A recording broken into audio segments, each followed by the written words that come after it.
and Tanya are My Morning Coffee.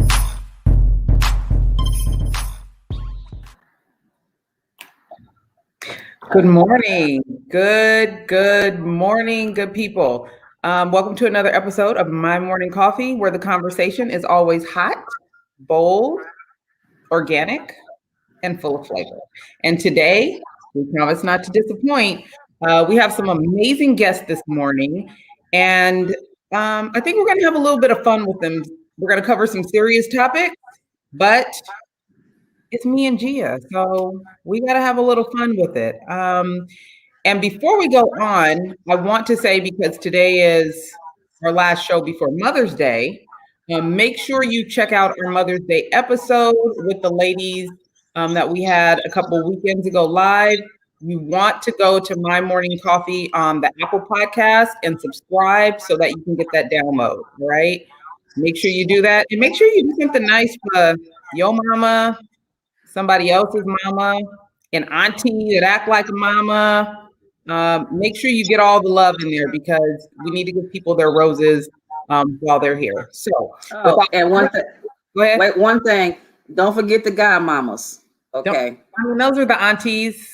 You know, sometimes aunties don't even get the godmama title, but they're really the godmamas, because we wouldn't be here without them. So yes, Gia, you getting yours from my kids. You're getting all your roses and all your thank yous and all your I love yous. Make sure you hand them out. We all need them. Yes? Very good. So without further ado, about a year ago, we had Chief Keith Kaufman here on our show, the chief of Redondo Beach Police Department.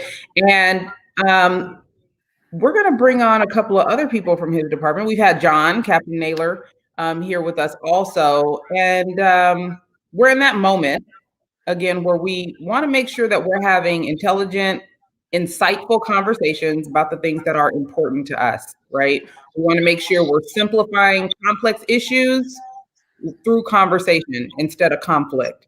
So today we're going to go ahead and bring on a couple of more amazing officers from Redondo Beach Police Department. And there are a couple of brothers that are brothers from Redondo Beach. So without further ado, let's bring on the Delvin brothers. Hey, brothers. Good morning. Buenos dias. Buenos dias. Good morning. Now, listen, I'm going to give you guys the opportunity to introduce yourself. A couple of weeks ago, we also had our panel of Black officers in blue, and they're all members of Phi Beta Sigma and Zeta Phi Beta. So we got a couple officers that are brothers that are not Greek, unless you didn't tell me about that. So I want you to introduce yourself, how long you've been in law enforcement, how long you've been with Redondo Beach Police Department, and tell us what's in your cup. What are you drinking this morning and why? Yeah, my name is Mike Dellery. I'm the youngest brother. I've been in law enforcement for 12 years. I've been at Redondo Beach for a few months, since December. Started with LAPD and came over here. And in my cup, I'm drinking McDonald's coffee with 3 cream, 3 sugars, and an espresso shot. Delicious. Heavy on the sweetness. Okay. You know, it's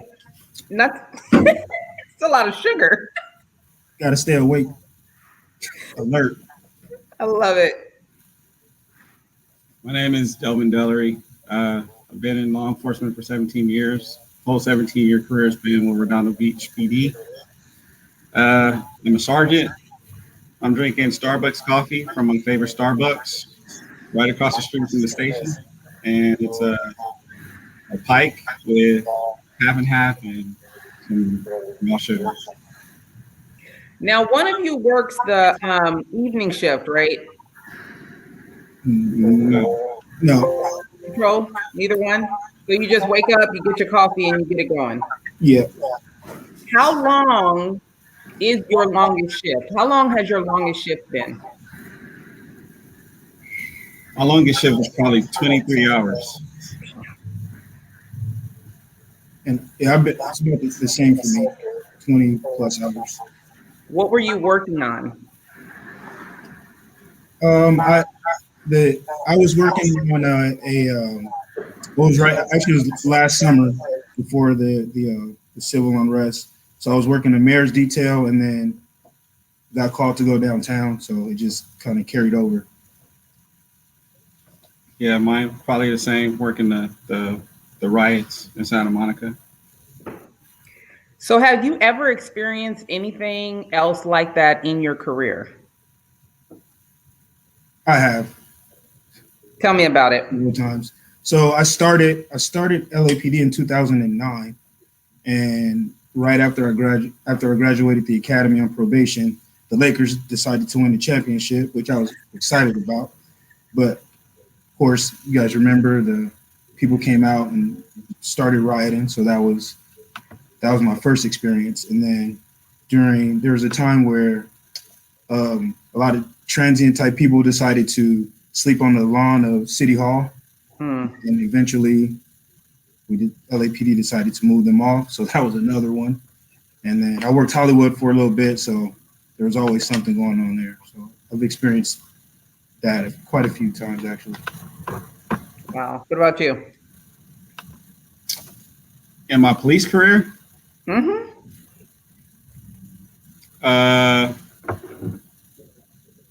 no, this was the first time. That was it. Yeah. Wow. What was your mindset and your thoughts while you were dealing with that situation, other than I hope I'm able to get back home at some point? Yeah, I don't know. I probably speak for both of us when I say it's the experience. It's a lot. I felt it's a lot different for us. When I say us, I mean Black officers, because Say that. Let's get into it. I mean, like, because we kind of see things from both spectrums, and in the same token, like you kind of get pulled. You know, you're getting pulled by like officers want you to think a certain way, and then like your peers and family want you to feel a certain way as well, or like civilians, and like not necessarily have to pick a side, but like you kind of understand both sides, if that makes sense. Yeah, but that also left you in a place where you couldn't really just focus on your job, right? So if we look at professions like doctors or any other profession, when they go to work, they get to focus strictly on their job and doing their job, not what color they are, where they're from. You are in a situation that's potentially life-threatening where you cannot just focus on your job. Yes? Yep. Go into that a little more for me. So for me, it's probably my hardest time as a police officer was last summer. With everything going on, I was really torn between both sides. Like my brother said, we kind of understand both sides. From where we grew up, we had some. Not every interaction with the police for us was positive, so we kind of understand that side. But then been doing this job for 12 years. I like what I do, so I understand the legal aspect of it and what we're allowed to do and not do. So it just, with everything that was going on, I was kind of like torn between, what was, which side, and it was tough. Yeah, and then it's hard to, like you said, it's hard to focus on just doing your job. But go ahead. I say like it never ends. So you get off work and then you go home and you're on social media, and then you got anti-police posts, or cops posting Blue Lives Matter, and it's just like such a just like in the middle of everything, and like you think like, why can't we just put all this stuff aside and somebody we meet in the middle and try to come to some type of resolution, instead of pointing the fingers at it's your fault, no, it's you guys' fault. And no one wants to take responsibility, basically. Wait, Gia. Well, I want to it's so much we could talk about, and I know Titania, she's the talk show person, so she's trying to be politically correct and all these things that she's asking. And I'm more the, the realist. Let's get down right and dirty and let people know how we really feel and what it's really like to be in our shoes. Because Tanya and I always have conversations about that. If you don't know, I'm a lieutenant with LA County Sheriff's Department. I've been on the Sheriff's Department for 30 years. So I've been around the block, as they say, and I've seen a lot.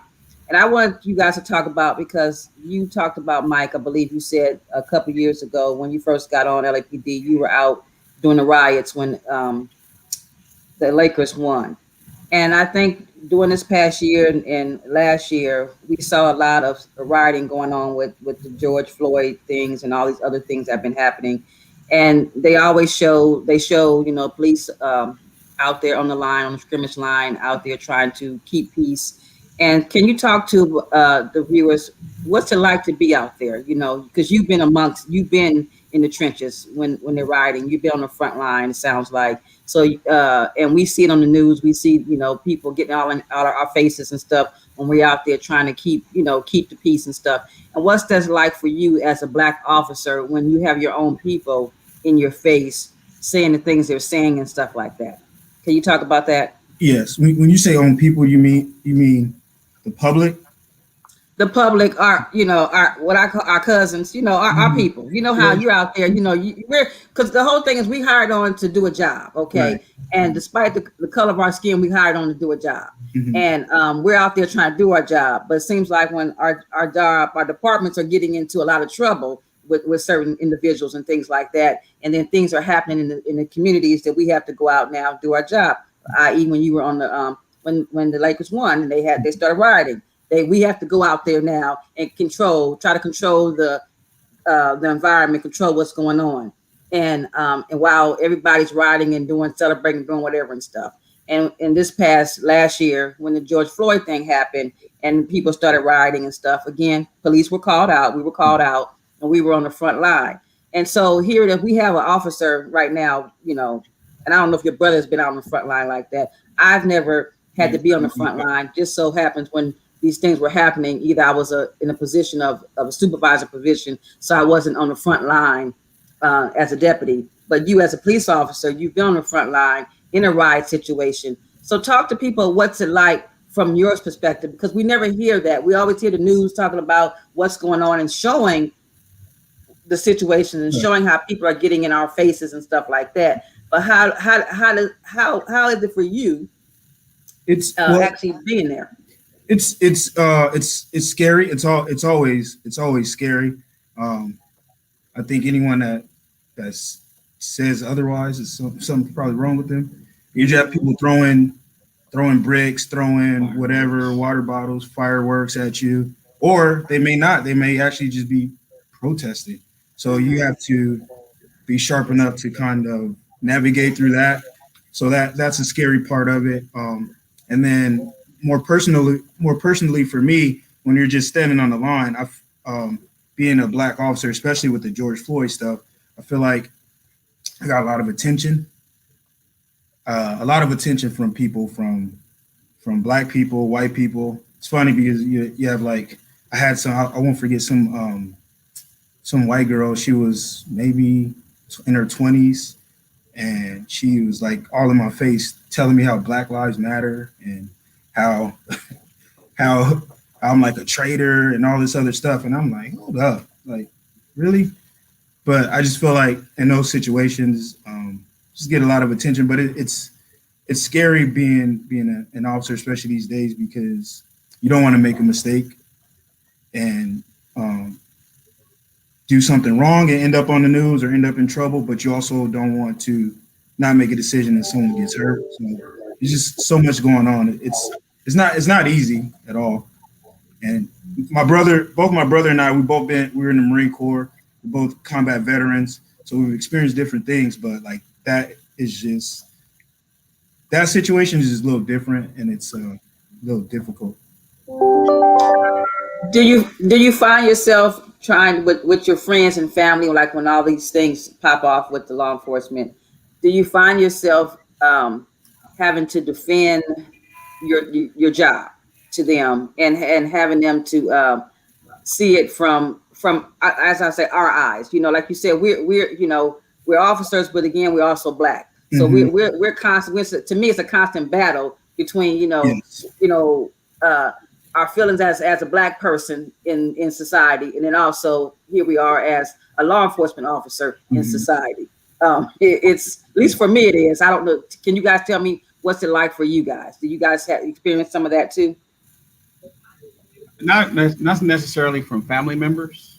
I mean, I think our family is pretty supportive of what we do for the most part. And even my sister, as ghetto as she is, like she never like questions it. I mean, they'll ask questions, but like, I don't think they lump us in, but what is hurtful and like sometimes it's kind of discouraging is when, you have Instagram friends or friends on Facebook. Exactly. And for example, I mean, the George Floyd thing that was horrible. That's probably the worst thing I've ever seen from the police in my career. I think that was worse than Rodney King, in my opinion. And they post stuff like all cops should die. Yeah. Right. Well, that includes me. Like, when I look at that, I'm like, well, damn, you want me to die too? Like, all these cops need to lose their job. Well, right. You want me to lose my job too? I have to pay my mortgage and raise my kids. So, right. And I try not to think too much into that because, maybe they don't mean me, but at the same time, when you make a blanket statement.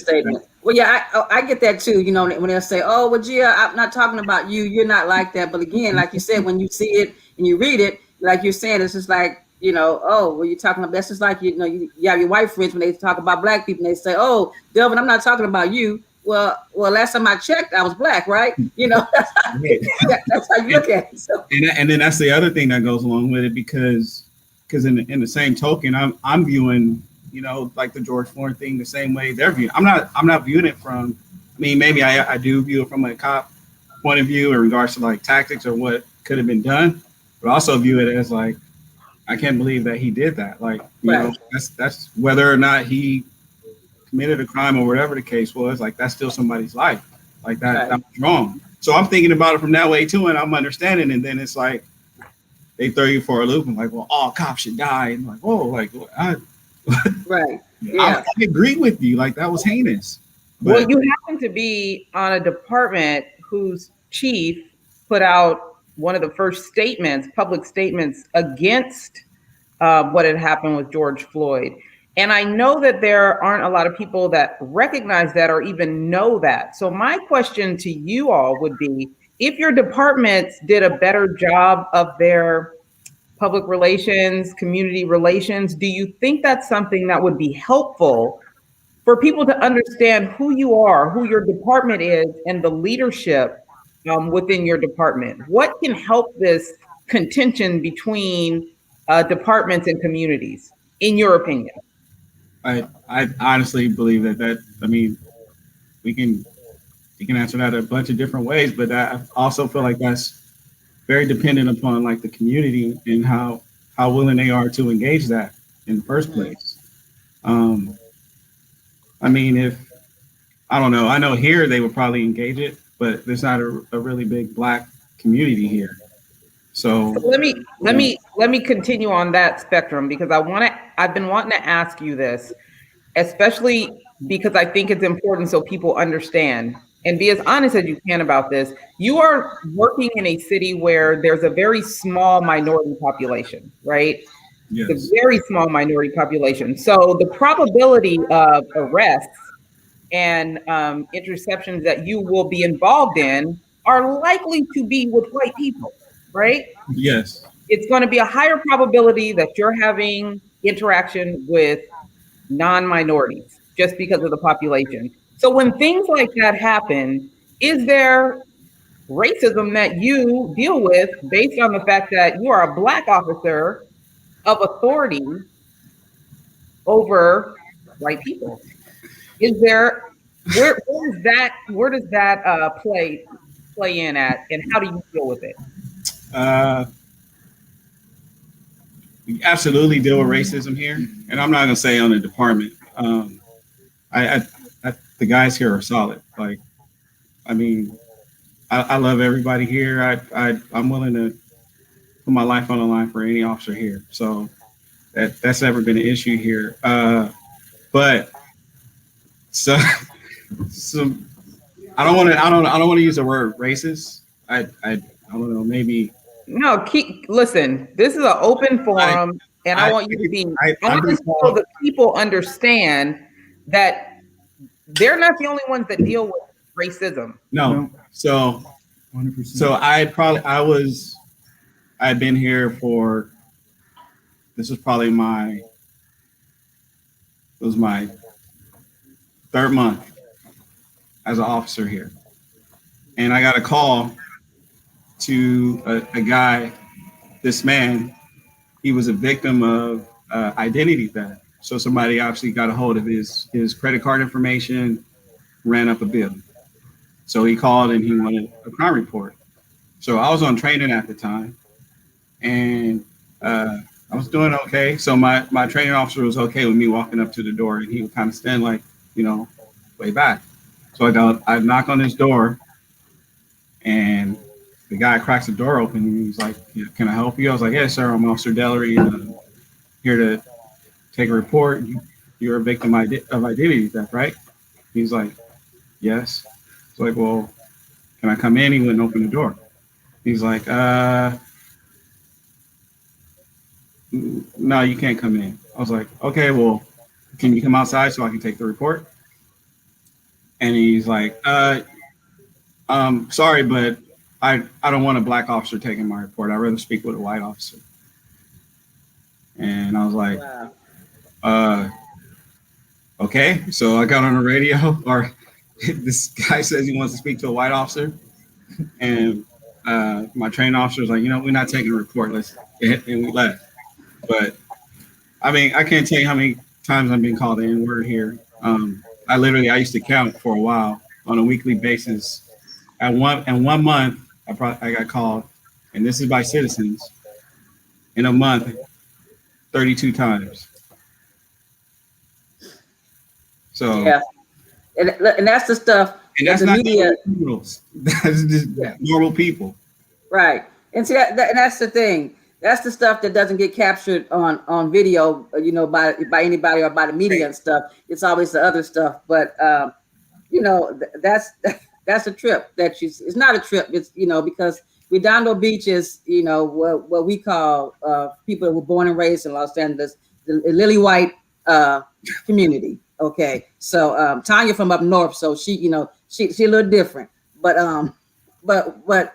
we've always known growing up that certain cities in the South Bay area, they're lily white. And let's just call it what it is. And the citizens in there, they're not nice people. Some of them are not nice people, and some of them are racist.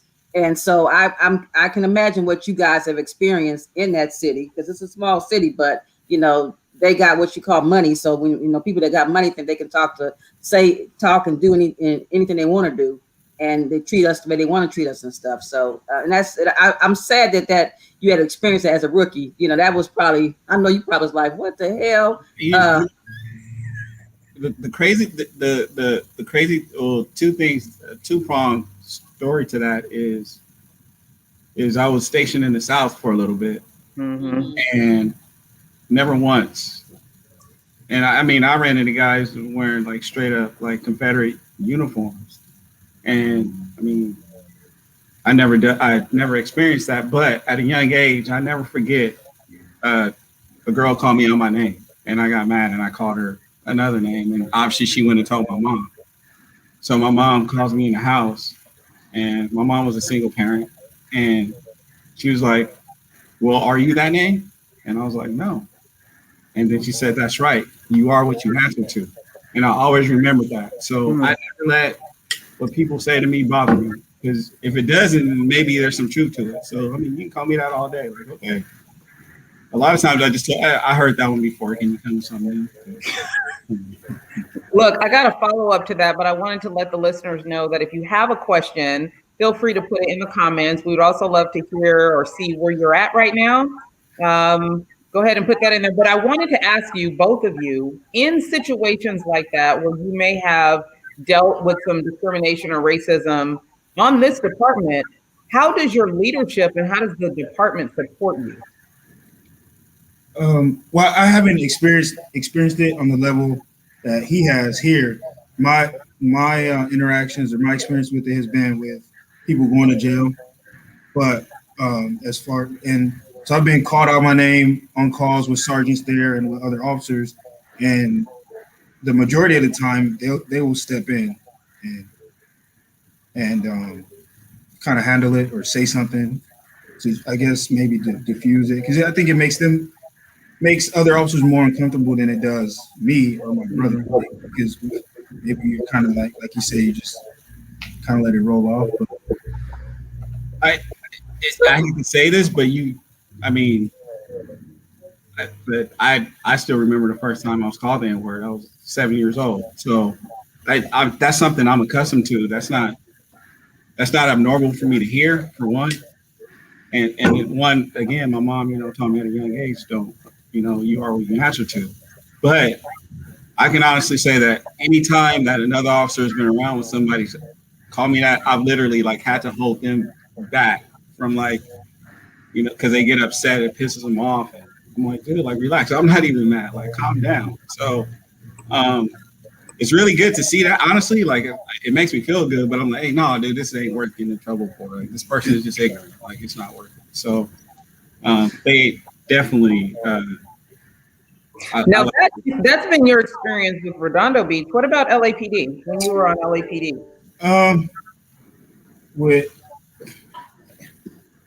I think I've dealt with it from citizens, not too much.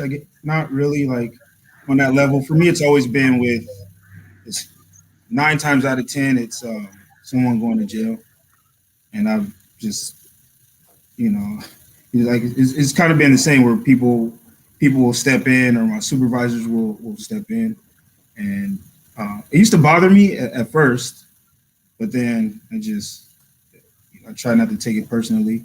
But I feel like, overall, guys, leadership and my peers kind of they get upset about it, and kind of step in. So it's not like the way that police officers maybe portrayed in the media as these guys are racist or this or that.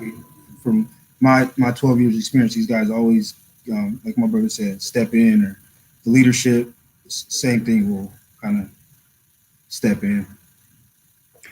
Go ahead. I was going to say, you're right, Mike. Most of the times when you get called that, for me too, was when I was taking someone to jail, and it didn't bother me then, because at the end, when they would call me out my name, my thing was, but you're going to jail, so go and get in the back seat, and that kind of thing. So, that didn't really bother me. But it's it's the citizen, what you had to deal with, Delvin, when you're going to take a report call. You called me. Remember, people, you called us because the crime happened at your house or something, and then you don't want to talk to me because of the color of my skin. That's the part I think really that bothered me the most in throughout my career, when I face people like that, when I'm there to, because you called me there, and then you want to, be kind of shitty with me and stuff like that. But when I was dealing with suspects, that didn't bother me. I tell people all the time, I've been called worse, so I don't get mad at that. And I even tell the people, the young deputies now, when working in jail, they get called all kind of names. I'm like, that, that's part of the job, and stuff. And the whole thing is, you get to go home every day. They don't. So I tell them, I can be whatever. I can be every beat that they want me to be. I said, but you know what? Mm-hmm. I'm going home and I'm gonna have some fried chicken, and y'all gonna have something different, okay? How about that? So the name calling from the criminals didn't really bother me. It was always the citizens, the people who I was supposed to be good people. That's what would get under my skin sometimes. So I'm on your community engagement board, and I share some of the good work that the organization does. And I too get these not so nice messages in my inbox, particularly from our cousins, the people. So I have a couple of questions for you. One is, many of them that are abolish the police right now, look at things like, well, you've chosen your career, so you chose against us. So I want you to tell me why you decided to go into law enforcement, both of you. We do have some fraternity brothers that are also both law enforcement officers. So it's funny, both y'all remind me of them because Eric and Percy, I don't know if I'm supposed to be giving their names, they remind me of y'all. The older brother looks like the younger brother, and the bully is really the nice guy.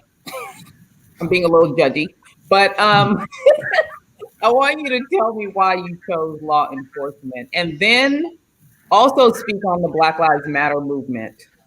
I want to know, do you feel like Black Lives Matter represents you also? Do you feel like your life matters in pertaining to that movement?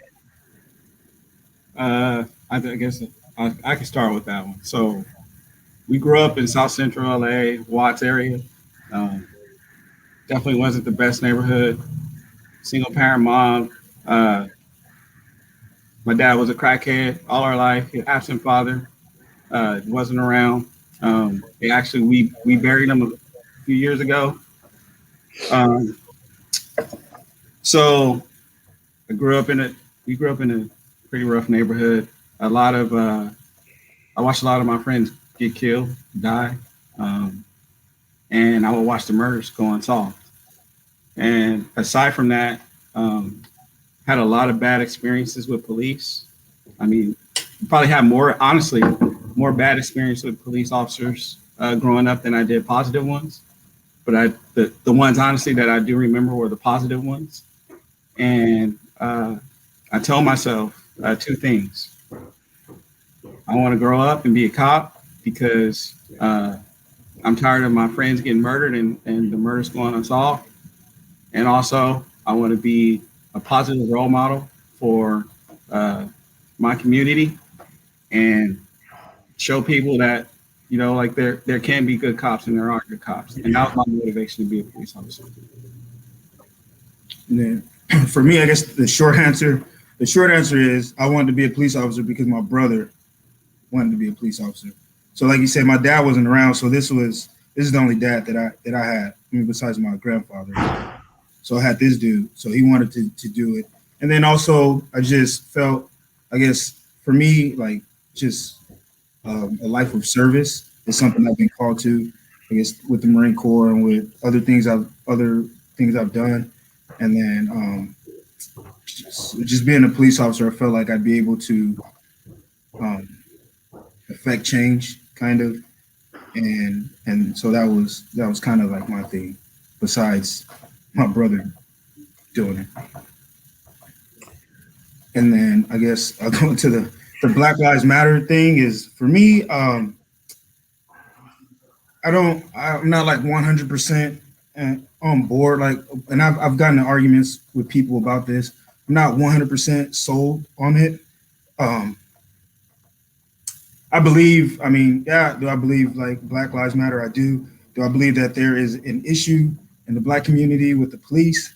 I believe that there is. I've experienced it, but I don't think like the whole kind of some of the things and agendas and different things like that. I'm not crazy about, mainly I guess because I'm a police officer, and I think that sometimes from my experience, talking to Black Lives Matter advocates or people like on Instagram or whatever, it's the people I've experienced have been very antagonistic and aggressive, and really not willing to kind of come or talk, have a conversation like we're doing now, or come to, some kind of solution. And I really think that the big issue is not, I mean, color is an issue, but I think the financial part of it is a big issue. Like, I think poor people are always going to kind of have a hard time with the police because those areas are policed differently. And I've seen it working with LAPD and different areas I've worked, just places are policed differently. But with the Black Lives Matter, I personally don't fall in. I don't think I'll fall into that. I don't fall into the Blue Lives Matter either. Like, I'm Mike Dellery, and I think right is right. And that's kind of where I am on it. Yeah, I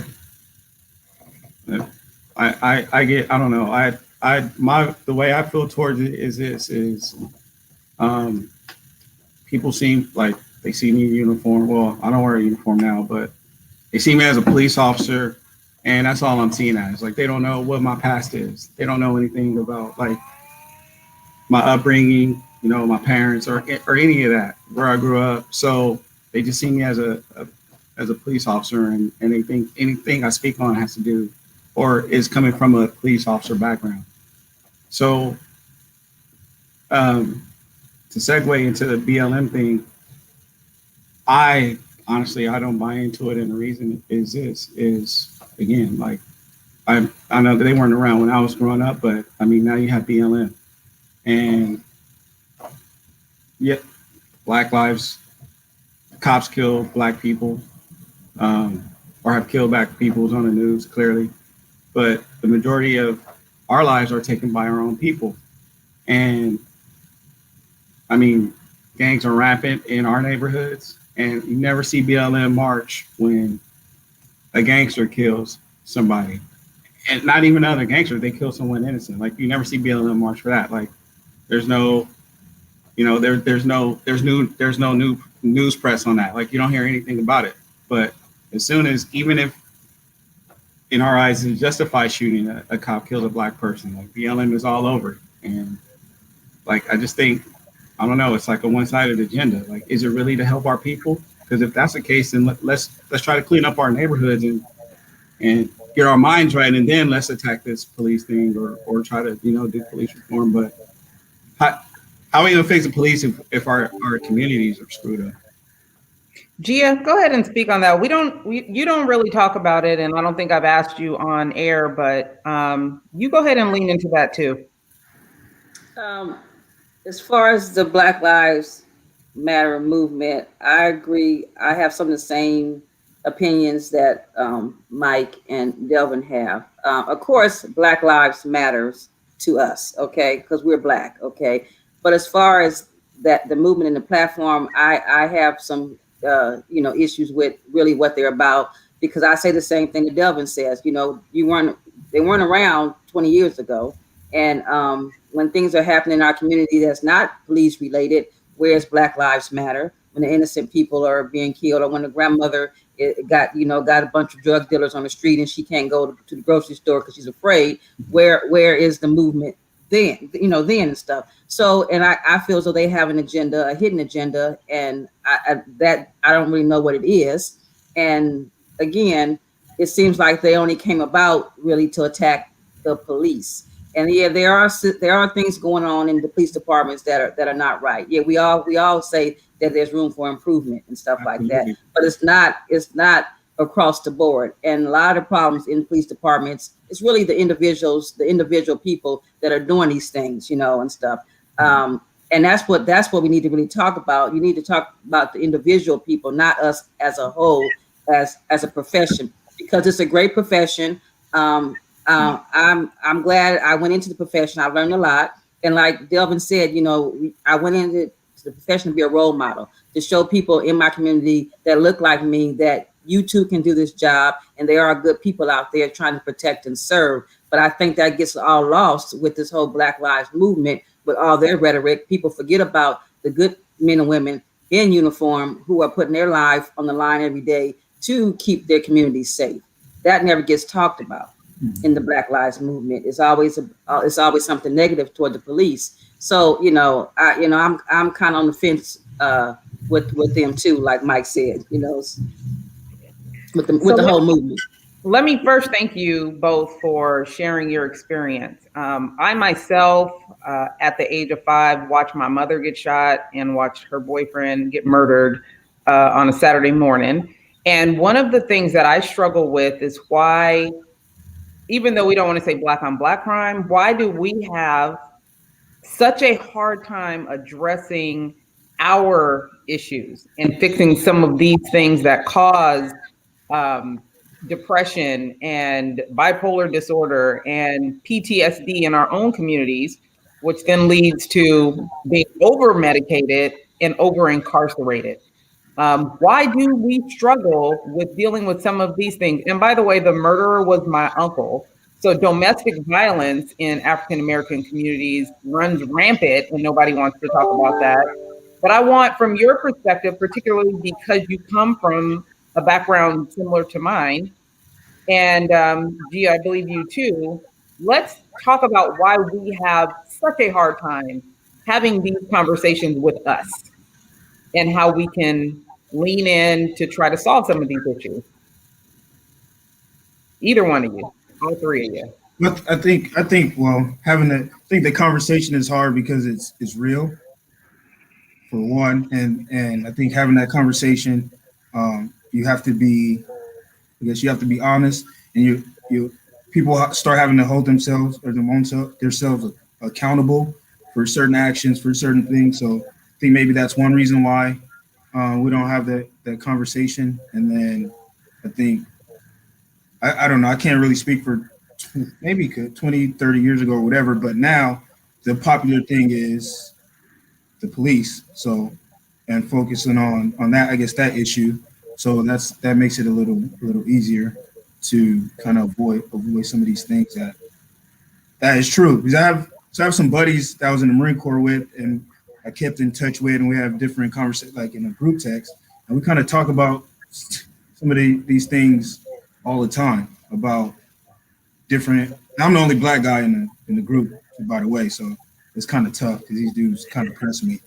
But we talk about like the problems in the black community and why aren't the issues addressed? And I just think people we don't want to hold ourselves accountable, really. And even like we don't want to deal with our own stuff, right? Even like some of our black leaders, I'm not gonna say no names, but you probably could turn on the TV and see a couple of them on TV or whatever. I feel like these guys should be addressing some of the stuff since they have the voice and the platform, but they don't because it's not popular. It's not going to get them likes and retweets. So we're deflecting.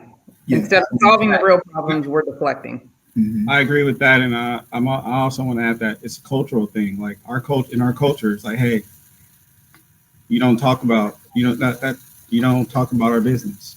Like, hey, you don't talk to the police. Hey, that happened in our house. You don't go to Shay house and tell them what's going on in our house. Right. Like, I mean, that's how we raised. You don't. We was right. Yeah. Know the business. And, and that's a cultural thing, and like that's something. I mean, that's also I feel like another thing like we will have to break through, and I mean that kind of goes along with the the murders and everything. Like, hey, they know who did it, but you better not say nothing. Mm-hmm. Are you guys parents? Are either of you parents? Yes. Unfortunately. What was that? I'm trying to trade my kids in for some pack of M&Ms or something. I'm just kidding. I love my kids. Stop it. What kind of legacy would you like to leave for your kids? I honestly, I just want my kids to know that I love and I care about them. Like, I don't want them to know, like, hey, your dad was a great cop. Like, no, I want my kids to know, like, hey, my dad was a great dad. Like, we did good stuff. Like, I remember we would do this and that. Like, that's what I want to be remembered. All this is, I retire here in 2 days, I'll be forgotten about. But I want my kids to remember, hey, my dad took me on a cruise, or hey, we went to Mexico, or my dad was awesome. That's my legacy. For me, I guess it would be one word: service. Mm-hmm. Like I would want them to remember me as a person that was willing to serve people above and below my, where I am in life, and unselfishly, I guess, or regardless of if it's right or wrong, like you're able to take the right stance and still serve people regardless of what's going on. And I mean, although I wouldn't want them, I honestly don't want my kids to become police officers to follow in my footsteps. I would want them to kind of still have the same mentality of with the service mentality in their mind, and whatever it is they choose to do. So for me, that would be what it is. What about you, Miss Gia? What do you want your legacy to be? Because you know retirement is creeping up, Mama. I know. End of the year. Wow.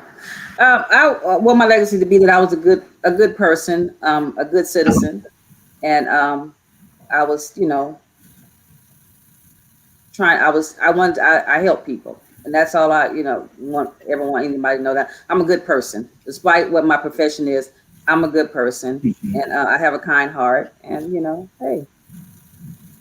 I love it. How much more time do you guys got, fellas? You've been on 17 years, and how much more time you got? How much longer are you going to do this?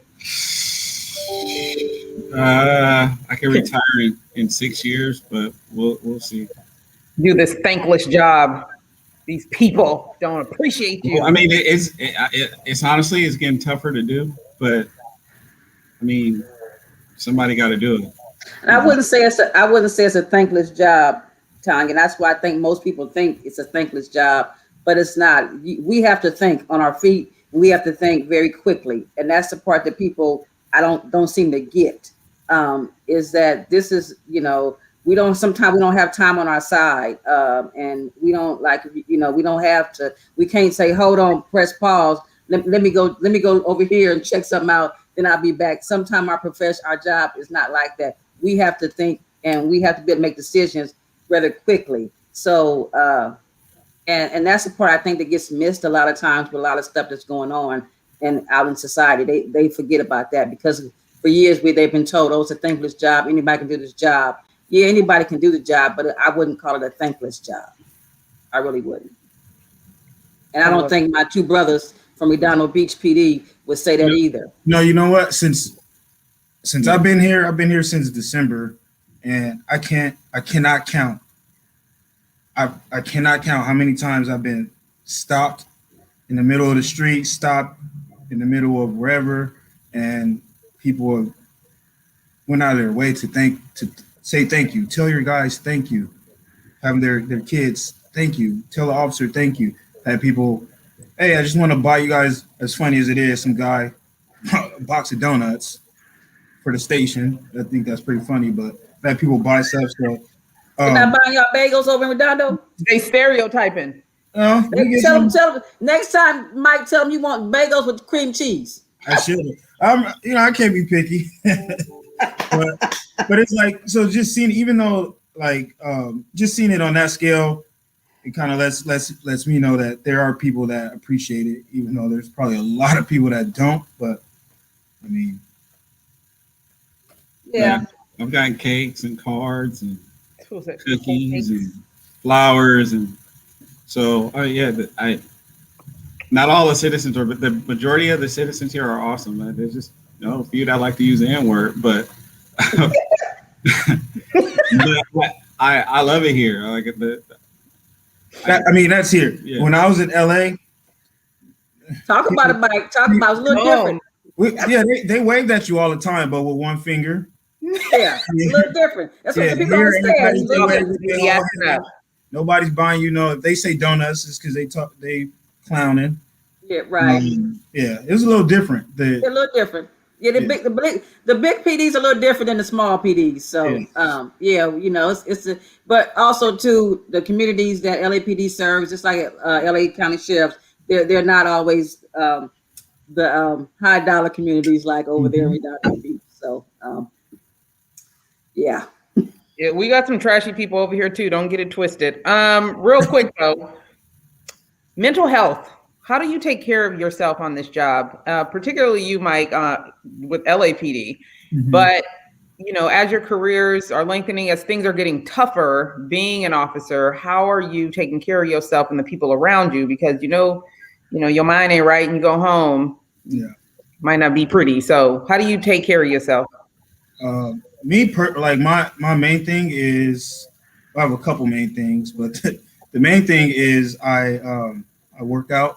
So that helps me decompress, smoke a lot of cigars with this guy. And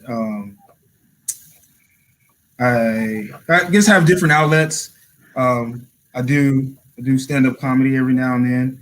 And then what? Where at? We coming. Anywhere that'll book me. Oh, we're gonna book you. We gonna. I got you. But like, I think one of the biggest things though is having someone to talk to. So this is like one of my best friends. Like we hang out all the time, and if there's something I'm having trouble with, I know I could talk. Like these conversations we're having now, I have these conversations with this guy all the time. And then since he has so much more experience as a police officer, I can talk to him. So that helps me to navigate life. Well, I'm coming to Redondo. What area you working? I'm gonna come have coffee with you. What area you working? I'm in South Redondo today. South Redondo. I'm not coming today, but that's your beat though. I'll be here Monday, Tuesday, Wednesday. Monday, Tuesday, Wednesday. I'm gonna come have coffee with you. Cause I'm so excited that you guys are in Redondo. And you get you two brothers on the department. You guys have each other, and that's good. And you guys seem very tight. I like that. I'm just proud. I'm proud that y'all wearing that uniform. I'm proud to say that y'all, we brothers and sisters, in uniform. So I'm excited. When Tanya said y'all was gonna be on here, I was like, girl, oh, it's about to be on and cracking. I was like, yes, I'm like, yeah, So look, she ain't never.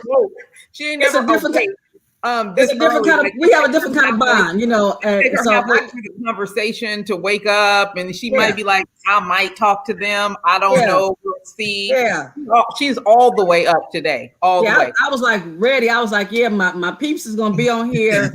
So that's what I'm saying. We got different kind of love for each other. That's people understand. It's like, hey, So I got mad respect for y'all. If you ever need anything from me, get with Tanya. I got y'all, because this job it ain't easy, and I just love seeing us in I love seeing us in this profession, because it is a good profession despite what we see on Twitter and Instagram and Facebook about the profession, and stuff. So, and you guys are doing an awesome job, and hey, my hat's off to you. I got a few more months left. That I'm gonna, hang up this, uniform, and I'm gonna be a real civilian. I'm trying to get on with Redondo, some kind of civilian job over there. Yeah, she's about to be a real civilian. Don't arrest her if you see her out acting up. I think they hired. Because I do cut up though. So if I do cut up. So they hire. I think they're looking for crossing guards over here. A crossing guard, hey. That wouldn't work. She'd be all over the way. Mike, I don't want that. Mike, I don't want that job, because you know why? Kids is bad. Yeah. And I don't want me walking no kids across the street in the crosswalk, because they bad, and they say bad things and stuff. So I don't want that one. Find me another job, Mike, because that crossing guard. No, I ain't messing with nobody. No, not with the kids. No. That's her tagline. Kids are bad. My name is Gia. Kids are bad. So get your kids. That's what she said. Real quick before we let you go, what's the most fun you've had working at Redondo? Who are your go-to people for some laughs on the force? Like, where's the fun at? Where the party at? Oh, he would know. He been here, so he knows. He know all the schools. This guy is super funny. I'm the serious brother. So like, clearly, this dude. I'm not. Does he do stand up for real? Like, are you serious? Yeah, he does stand up comedy. He's this guy. I'm not gonna put his business out there like that, but he's giving my mother a lap dance. Okay. He crazy. All right, Mike. We come to check you out when you performing somewhere. We will be there, front and center. Yes. He's funny. It's a few other guys that they may not want me to mention their names, so I won't. But it's some funny guys here. They do some funny stuff. They do. They keep it very interesting, which is a good thing, because I know it's Redondo, but I mean, we see stuff here too. I'm not saying it's super busy, but it comes in handy. Parties. I'm old, so I'm not really. What are we doing? These dudes are fun. It's only like 5 of us out here. What are we gonna do? There's plenty of us to joke about. I don't know. I don't know. Oh, I did have something for you guys. For Mike, I did have something for you. I have a sorority sister that lives in Redondo. okay, Redondo Beach area, and she told, this is secondhand information. I'm a citizen right now reporting something. Secondhand information that her house was egged in Redondo Beach. I don't know exactly where she lives, but she was told to contact Redondo Beach PD about it. But yeah, and probably by some bad kids. She lives in Redondo. She lives in Redondo, and her house was egged. I don't know how long ago. I don't know if it was this past week, whatever. But she told another sorority sister of mine this on Saturday, and they told me, and I was like, well, she probably needs to call Redondo Beach PD if she's thinking that it might be something. You know, I don't know if she was trying to say it might be something racial or something. I don't know. She might be the only black on the block. I'm not sure. But I told her it was probably some bad kids because I told you kids are bad, right? So I said it was probably some bad kids doing silly stuff. Were the eggs brown or white? I didn't get all into that one. Okay. But so I don't know if y'all got to. I don't know if you guys got a report of that. If she called the station or nothing, but I'm gonna get her area. So y'all might want to do some patrol checks over there and get them bad kids that's egging her house. Just get City Works to go clean it up. Let's do that. How about that? Oh my God. Well, I want to thank you guys for spending your time, spending your morning with us. I definitely want to thank you for your service. Hopefully we'll run into each other once things open back up and we start having our meetings back at the department again. Want to thank Captain Hoffman for allowing us to have this conversation. But I'm glad we had a chance to meet and have and talk. Hey, Captain Hoffman. Hey. Oh my God. Oh. Can't take her nowhere. What else is up with y'all? What do you have coming up next? What do you mean? Anything cool? Anything fun? Anything you want to share? No. This is it. Work. Quack, quack, quack, quack, quack. All right. Working kids. I hear you. All right, Ms. Gia, what do you have coming up next, and how can the people keep up with you? You guys can always find me on Instagram, The Mahogany Box, or on Facebook, The Mahogany Box. And I'll be at Baldwin Hills Crenshaw Mall this coming Saturday at the Nothing But Black Flea Market. Come on out and support your girl. I got t-shirts, jewelry, all handmade by your girl. So come check me out. Nice. You were pretty busy this weekend, yeah? Yeah, I was. I did a pop-up in Montclair. I was out in the IE. That was a little different. I did that, and then on Sunday I had our sorority chapter, our annual president's tea. So I had to put some clothes. I got dressed up, girl. So I had my little hat on and my little dress, and I was being all all uppity, drinking tea, with my pinky up and stuff like that. So you know how it is. I could switch up. I can be all bougie and everything, but then I could also be, hey, I could be, hey, with Cardi. Hey, y'all don't get it twisted. I might be up in age, but hey, I still like, hey, So out of control. Well, as usual, you're a deputy, so we figured that.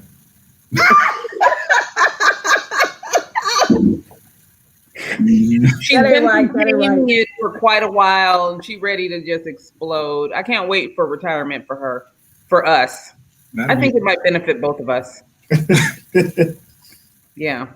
So you guys can always find me at Sand and Shores or Tanya McKenzie PR on all social platforms. Be on the lookout. Make sure you share this. All right. Share this conversation with someone. Have a discussion about it, because I think part of the problem is we're not having enough honest conversation about some of the things that we spoke about today. People are afraid to express their true feelings about certain things and ask questions that need to be asked. Know this also is most of the officers in your communities, particularly leadership, are open to having these conversations. If you have questions, my first conversation was with Mike Dyer here at Redondo Beach PD before he retired. I didn't know him from a can of paint, and I asked him, I said, hey, I heard the officers here are racist, and I want to talk about it because I have kids and I'm scared and I don't want to have no problems. And we had some very lengthy conversations, and I can tell you that the rumors were wrong. So let's go ahead and be unafraid to ask some of the tough questions and have some of these tough conversations. And I hope that will bring us a little more to the center, and a little less divided. So again, thank you guys for being here, and we will see you next week. Thanks. Good night. Thank you.